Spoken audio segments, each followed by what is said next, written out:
alustame kannakiilu kudumist, aga selleks tuleb kõigepealt uuesti silmused ka kannalaka külgedelt vardale korjata, sest me ei saa praegu ringselt kududa.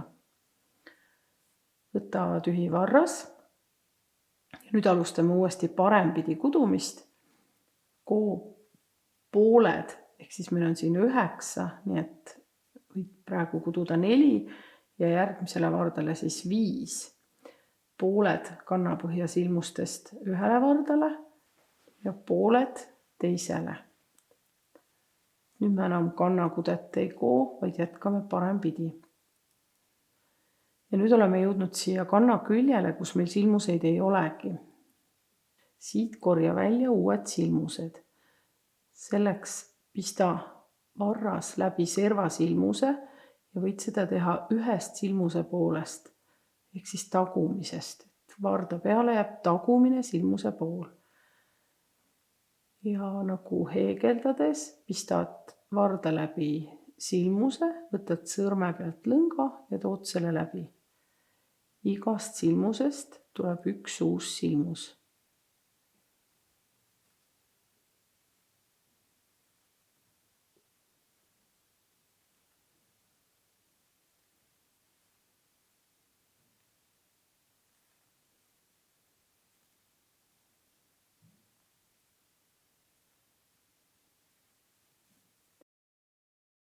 Kui sa oled jõudnud silmuste väljakorjamisega varda lõppu, siis tasub teha siia 2 varda vahele üks lisasilmus.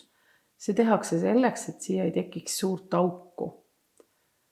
Selle silmuse tegemiseks tõsta siis varda otsaga üles 2 varda vahel olev lõng. Ja tõsta ta siia varda otsa ja koo tagant poolt läbi. Nüüd alustame siis teise vardatäie kudumist, aga kuna meil siin vardal on 12 asemel 11 silmust, sest me ühe ennem kannakudumist siit ära tõstsime, siis selle juurde tehtud silmuse tõstame esmalt uuele vardale.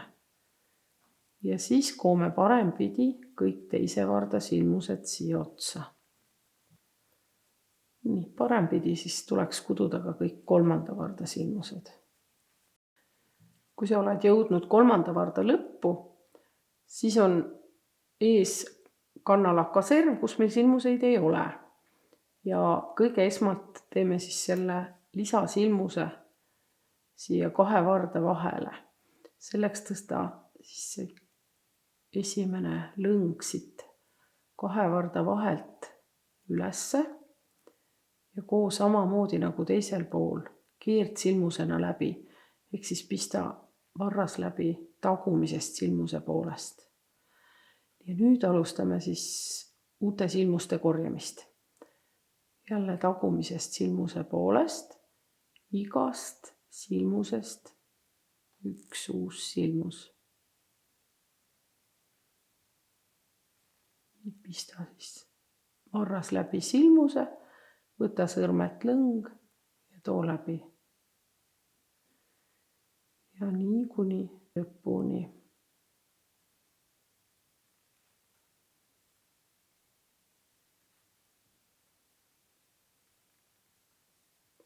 Kõige lõppu koo siis ka veel need 4 kannapõhja silmust.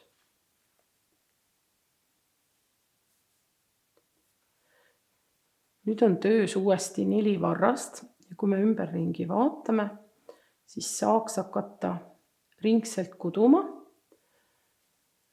aga tähelepanelikul vaatamisel võib märgata, et nendel varrastel, mis on siin kanna juures allpool, on silmuseid rohkem. Nüüd kannakiiluks nimetataksegi seda osa, et me siit esimese varda lõpust ja 4. varda algusest hakkame silmuseid kahandama. Aga üks ring enne kahandamist koo lihtsalt parempidi.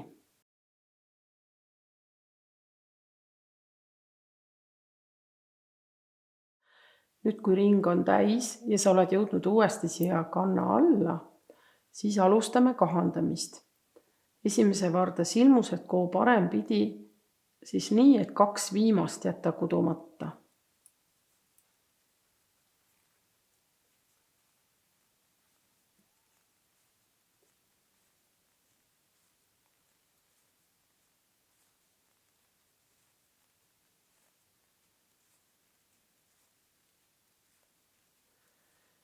Nii, ja 2 viimast silmust koo parempidi kokku.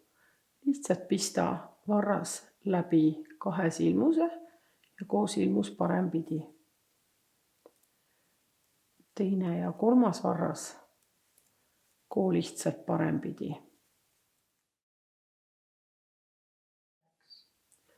Kui oled jõudnud 4. varda algusesse, siis 4. varda 2 esimest silmust koo ületõstmisega kokku. Selleks tõsta esimene silmus kudumata nii, nagu sa hakkaksid parempidi kuduma.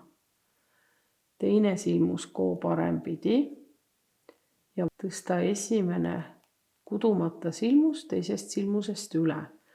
Veidikene võid silmust pärast kudumist ka sikutada. Ülejäänud silmused koo kõik parempidi.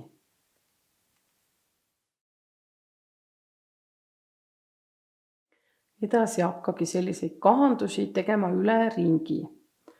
Ehk siis ühe ringi kood parempidi ja järgmisel ringil esimese varda 2 viimast silmust parempidi kokku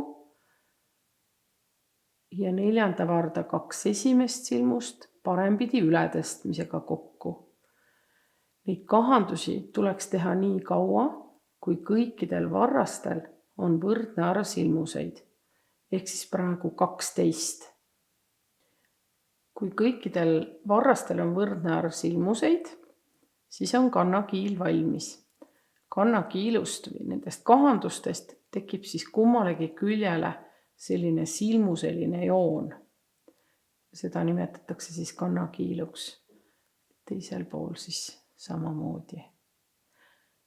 Edasi tuleks kududa parempidi kuni väikese varba alguseni. Soovi korral võib mõlemal küljel umbes 5 sentimeetri pärast mõne silmuse kahandada. Sealt läheb jalg veidi kitsamaks.